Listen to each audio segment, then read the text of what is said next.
बात सुन ले मेरी बात। नारे मैंने लगा दिए, वो हमारे जो अतिथि आए हैं, अरे नारे का इतना जोश, एक नारा और लगाऊंगा, एक मेरे साथ लगा। चौधरी देवीलाल जी अमर रहे, बाबा साहब अमर रहे, साहब काशीराम जी अमर रहे।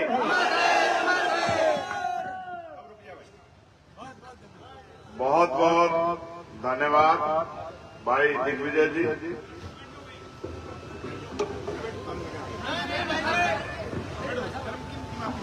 आज यहाँ चौटाला गांव में, जो कि हरियाणा की हिस्ट्री है कि यहाँ व्यक्ति को गांव के नाम से जाना जाता है, मुझे बड़ी खुशी हुई कि मैं आज भाई दिग्विजय के चुनावी कार्यक्रम में चौटाला पहुंचा। मैं तो इस चौटाला की मिट्टी को नमन करने आया,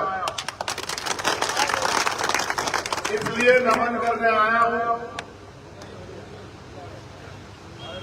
कि क्या से क्या हो गया, आप महसूस करके देखिए। अभी मैंने कुछ देर पहले आपको दिखाया कि जब दिग्विजय बोल रहे थे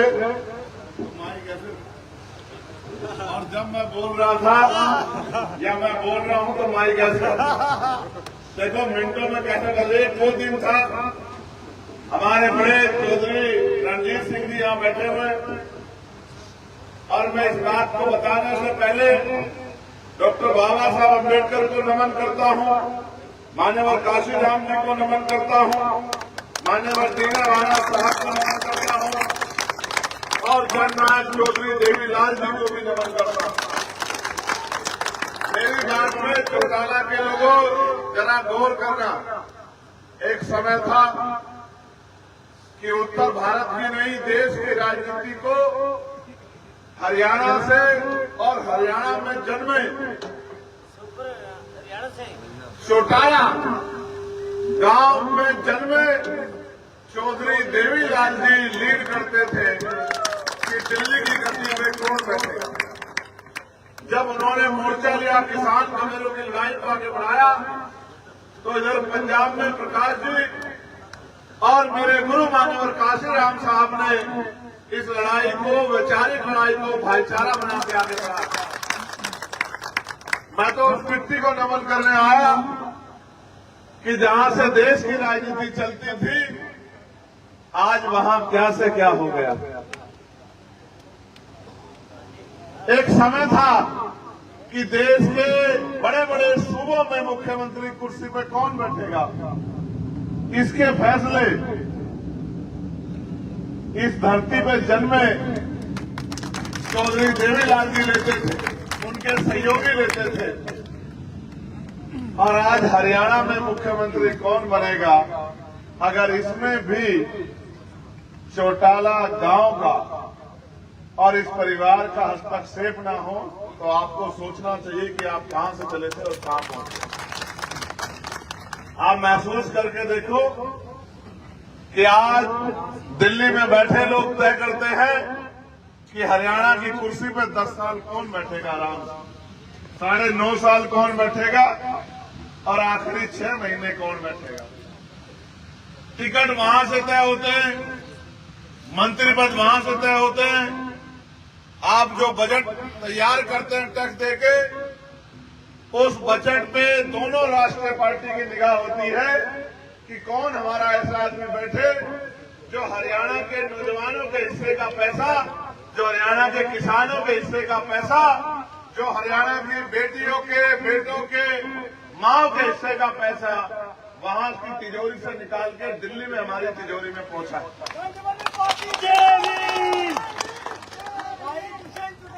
आप महसूस करो कि चुनाव क्यों होते हैं। चुनाव इसलिए होते हैं कि खजाने की चाबी किसके हाथ में होगी। जब खजाना की चाबी हरियाणा के लोगों ने दिल्ली के हाथ में दे दी, तो फिर क्यों उम्मीद करते हो कि आपके बच्चों को रोजगार मिलेगा?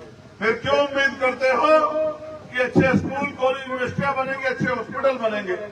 मैं आपको कहना चाहता हूं, मुझे आपको दिया दिखाने की जरूरत नहीं है। चौटाला के लोगों, इस गांव का मैं इतिहास बता चुका कि मैं भी अपने आप को धन्य मानता हूं कि इस मिट्टी को आज नमन करने का मौका मिला। मेरे गुरु मानव काशीराम साहब और चौधरी देवीलाल जी ने जब आपसी बातचीत की तो काशीराम साहब ने कहा कि डॉक्टर बाबा साहब अम्बेडकर को भारत रत्न मिलना चाहिए, क्या इस बात को आप पूरी करवा दोगे? तो उन्होंने कहा कि डॉक्टर बाबा साहब अम्बेडकर को भारत रत्न ही नहीं, पार्लियामेंट का जहां से दरवाजा शुरू होगा, डॉक्टर बाबा साहब अम्बेडकर की सबसे बड़ी प्रतिमा हम पार्लियामेंट में लगाएंगे। और जब पावर मिली तो वो करके भी दिखाया। आज सुबह से मैं भाई दिग्विजय और चौधरी रणजीत सिंह जी और हमारे साथी रानिया से शुरू हुए थे और चौटाला तक आ गए। मैं धन्यवाद दूंगा भाई सतपाल जी का, भाई रोहित जी का, भाई चेतराम जी का, भाई अमन जी का और जितने भी भीम आर्मी आजाद समाज पार्टी और जेजेपी के नेता और पदाधिकारी यहाँ बैठे, मैं सबका धन्यवाद देता हूँ। जो लोग, अगर चौटाला के लोगों को जानकारी ना लगी हो तो कल का अखबार पढ़ना और आपके पड़ोस में जो पिछले गांव हैं उनमें फोन करके पता करना कि क्या भाई दिग्विजय जी जैसे प्रोग्राम प्रदेश के मुख्यमंत्री के और पूर्व मुख्यमंत्री के भी क्या हरियाणा में हो रहे हैं, आप पता करके देख लेना। हमें आने में देर हुई इसके लिए खेद है, लेकिन ऐसा नहीं कि हम रुक के बैठे थे। जनता गांव से निकलने नहीं दे रही है, वो कहती है आप लोग आगे हो तो अब कम से कम जो है हमें कुछ बात भी बता के जाओ। हम कई घंटे से इंतजार कर रहे हैं। मैं तो आपको कहना चाहता हूं, चौटाला ग्राम के ग्रामवासियों, यहाँ उपस्थित माओ बहनों, छोटे भाइयों, मेरे हम उम्र साथियों और बड़े बुजुर्गों, आज अगर आपने हमें ताकत दी है तो पार्लियामेंट में जाके हम अपने हितों के लिए लड़ते हैं। जहां हमसे पहले हमारे तमाम महापुरुषों ने जाके अपने अपने क्षेत्रों की, प्रदेश की और देश की आवाज उठाई है। आपके यहाँ आई दिग्विजय जी लंबे समय से सेवा कर रहे हैं। 40 गांव में डिजिटल लाइब्रेरी बना के गांव को मुख्यधारा से जोड़ने का काम किया है। फिर साथ 17 गांव में जहां स्टेडियम नहीं थे वहां स्टेडियम बना के उनको, उस गांव को भी जो है खेल कूद में, स्पोर्ट में आगे बढ़ाने का और ग्रामीण प्रतिभा को निखारने का काम किया है। कहीं इनके सामाजिक संगठन नशा मुक्ति पे काम करके बहन बेटियों के जो घरों में तकलीफें उसको दूर करने का काम करते हैं। वहीं भाई दिग्विजय ढाणियों तक बिजली की व्यवस्था करा के लोगों के जीवन में सुधार करने का काम करते हैं। लेकिन सबसे ज्यादा काम तो इस चौटाला गांव में हुआ। भाई ये इंटरनेशनल स्टेडियम की तर्ज पे एक इंडोर स्टेडियम यही मैंने देखा बन रहा था, जिसमें लगभग 272 करोड़ रुपए, इतना ही भाई स्टेडियम में कितना है? 750 करोड़ नहीं 7.5 है जी। गाँव के कार्यों में, टोटल गांव के कार्यों में 350 करोड़ रुपए का काम जो है, ये कैसे संभव हुआ? ये तभी संभव हुआ जब राजकाज में हिस्सेदारी हुई और लोकसभा में 272 वोट देके।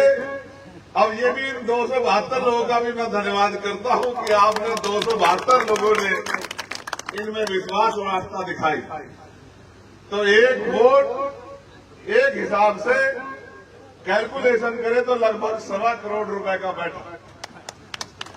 अरे चौटाला के लोगों को मैं समझ गया, वो प्यार देते हैं तो दिल से देते हैं और नाराजगी जाहिर करते हैं वो भी दिल से जाहिर करते हैं। इस बात को समझ गया।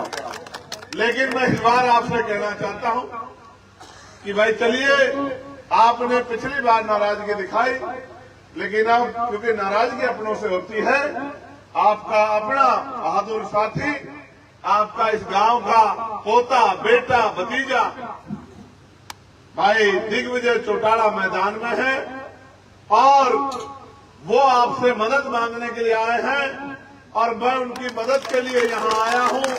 मेरा ऐसा विश्वास है कि इस बार आप उन्हें ताकत देके विधानसभा भेजने का काम करेंगे और जो काम इस क्षेत्र में अधूरा है उनके जरिए उसको पूरा कराने का काम करेंगे।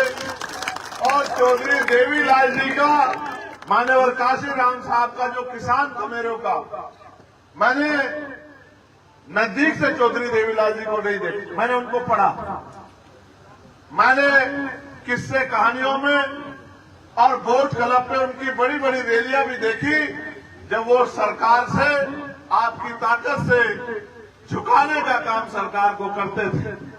तो मैं तो ये कहता हूं, इस परिवार की हिम्मत तो ये चौटाला गांव है, इसलिए मैं आपसे अपील करता हूं कि अपनी हिस्ट्री को याद करो और उन दिनों को याद करो जब देश के बड़े बड़े नेता चौटाला गांव में आके जो है अपने आप को गौरवान्वित महसूस करते थे।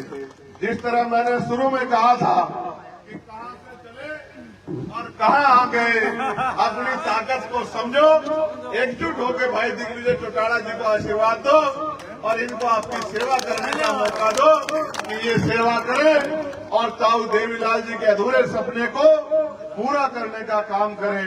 आपने बुला के इतना सम्मान दिया और रात को लगभग 9:30 बजे आप लोग इतनी बड़ी संख्या में उपस्थित हो, मैं आपका धन्यवाद करता हूं। बहुत बहुत धन्यवाद। जय भीम, जय भारत, जय जवान, जय किसान। और आप सबके लिए बहुत बहुत मंगल कामनाएं और भाई दिग्विजय पे आपका आशीर्वाद।